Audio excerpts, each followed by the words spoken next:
가문이 모든 겁니다. 여러분, 이 세상에 제일 무서운 게 뭔 줄 알아요? 사람이에요. 사람처럼 무서운 게 없습니다. 제가 말씀드렸잖아요. 6사람의 영적 문제를 갖고 태어났어요.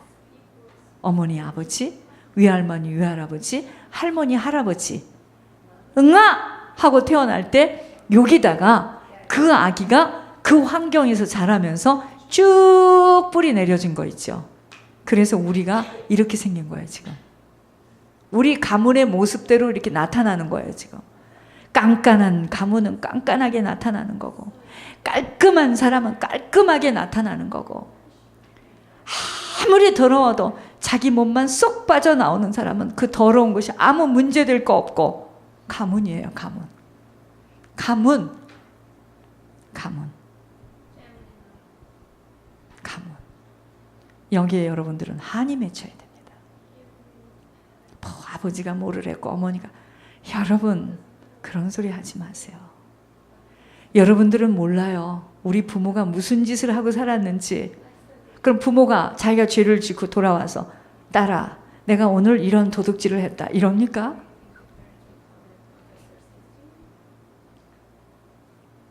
그걸 모르고 자기 아버지는 굉장히 멋있는 줄 알아요.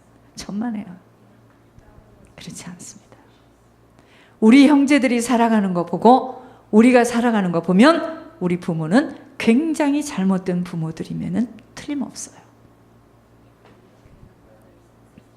엄마와 아버지 사이가 건강한 사람이었다면 자녀들이 그렇게 살 수가 없어요. 그렇게 이혼하고 풍지박살 난리가 날 수가 없습니다. 절대로. 잘못된 가문이죠. 굉장히 잘못된 가문이에요. 그 가문의 영향으로 지금 한국에 저 난리가 난 겁니다.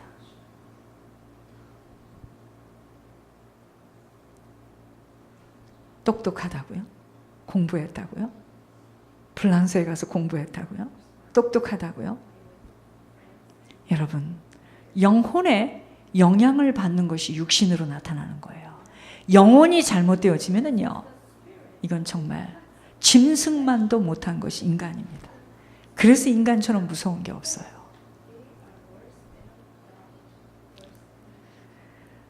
오직 우리가 구하고 추구해야 할 대상은 하나님 외에는 아무것도 없다는 것을 바로 알아야 하는데, 하나님만이 아닌 다른 필요한 것들을 가지려 애를 쓰기에 이러한 것들로 하나님 아닌 다른 것들을 가지려고 하니까 하나님 아닌 다른 것들이 나로 하여금 하나님 앞으로 나아가지 못하도록 생각과 마음과 정신을 다 앗아가 버려요.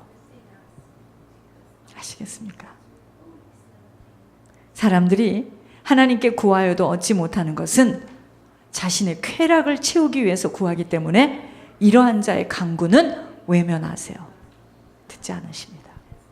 나로 하여금 하나님께 얻지 못하도록 막아내는 것이 바로 내가 하나님께 아무리 부르짖어도 얻지 못하는 것이 무엇인가, 나로 하여금 하나님으로부터 막아내는 것들이 있구나, 이걸 찾지 못하면은 나는 계속 정욕과 쾌락에서 머물고 있어요. 그러는 동안은 아버지하고는 아무런 상관이 없습니다. 어느 것도 들으시지 않아요. 그럼 하나님은 어떤 자에게 하나님이 하시는 말씀을 듣고 내 귀에 들려진 대로 행해 주겠다고 하는데, 어떤 자의 말을 하나님께서는 들으시는가? 1번, 의로운 자입니다. 오직 주님은 의로운 자에게. 그래서 시편 34편 15절에 보니까 여호와의 눈은 의인을 향하시고 그의 귀는 그들의 부르짖음에 기울이시는도다. 두 번째는 진실되게 참되게 구하는 자에게 하나님은 들으세요. 시편 145편 18절에 여호와께서 자기에게 간구하는 모든 자, 어떤 자? 곧 진실하게 간구하는 모든 자에게 가까이 하시는도다. 이게 무슨 말이냐면요, 다른 것은 길이 없구나, 하나님밖에는 방법이 없다라고 하나님께 진실로 간구하는 자, 그 자에게 하나님은 들으시고 그 음성에 하나님은 응답해 주십니다. 세 번째, 자신을 낮추고 회개하는 자입니다. 누가복음 18장 14절이 내가 너희에게 이르노니 이에 저 바리새인이 아니고, 바리새인은 어땠습니까?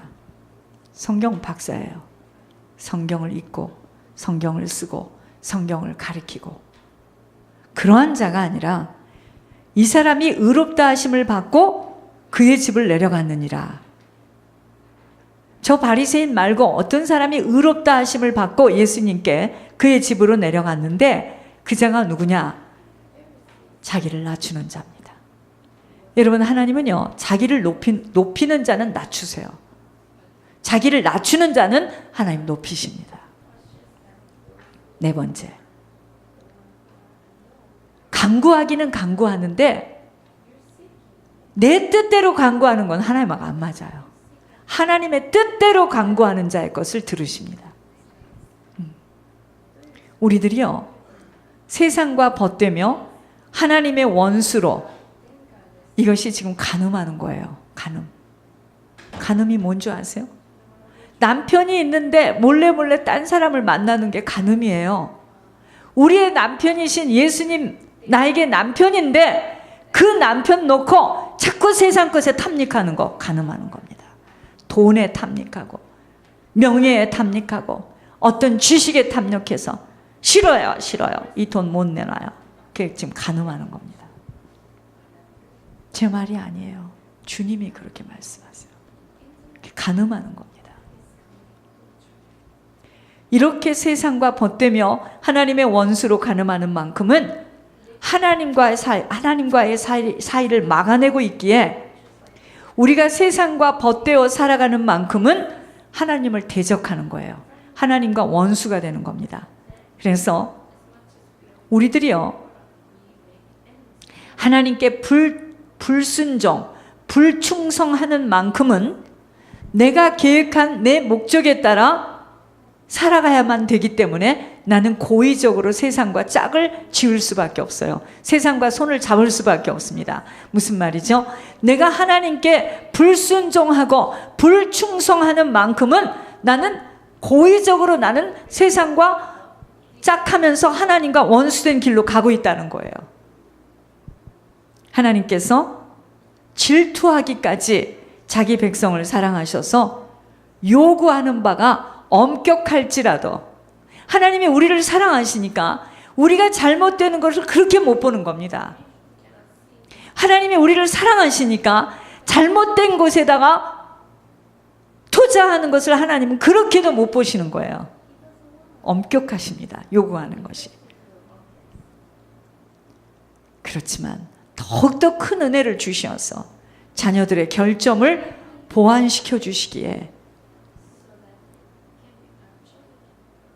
우리는요, 하나님 앞에 나오기만 하면, 내가 조금 전까지만 해도 하나님의 원수로 살았던 나였지만 내가 하나님께 돌이키기만 하면 하나님은 어떡하죠? 하나님은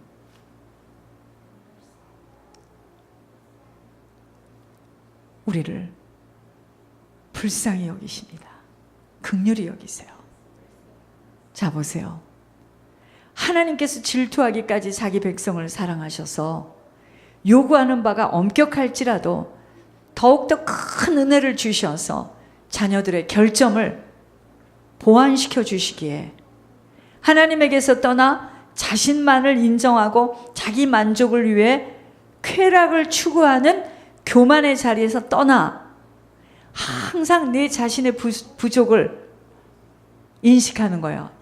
나는 주가 아니면 사랑할 수 없고, 나는 아무도 날 도울 자가 없다.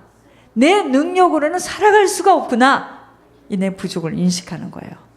그러면서 오직 창조주이신 하나님만 의지하여 순종하는 겸손한 자로, 쾌락을 추구하는 내 자존심과 자아로 하나님과 원수되어서 견고하게 고집을 피울 것이 아니라 내 결점을 인정하고 하나님의 은혜를 바라며 순종하는 자가 되지 못하는 만큼은 아무리 말씀을 듣고 있어도 막혀 있어요, 하나님하고. 하나님 못 도와줍니다. 단순한 복종만이 아닌 내 자신을 더 낮은 위치에 두지 못하면, 내 자신을 낮은 위치에 두는 게 뭐죠? 나로서는 아무런 능력도 없고 할 수도 없고 나는 배경도 없고 나는 모자란 자이다. 이렇게 내 자신을 낮은 위치에 두지 못하면 하나님의 계명대로 사는 것은 너무 어려워요. 그 순종하기가 너무 어렵고 내 모든 것을 하나님께 맡길 수가 없어요. 마태복음 11장 29절에 나는 마음이 온유하고 겸손하니 나의 멍에를 메고 내게 배우라. 그리하면 너희 마음이 쉼을 얻으리니 그랬습니다. 고린도후서 5장 10절에 이는 우리가 다 반드시 그리스도 심판대 앞에 나타나게 되어 각각 선악간에 그 몸으로 행한 것을 따라 받으려 함이라. 누가복음 2장 51절에 예수께서 함께 내려가사 나사렛에 이르러 순종하여 예수님이 나사렛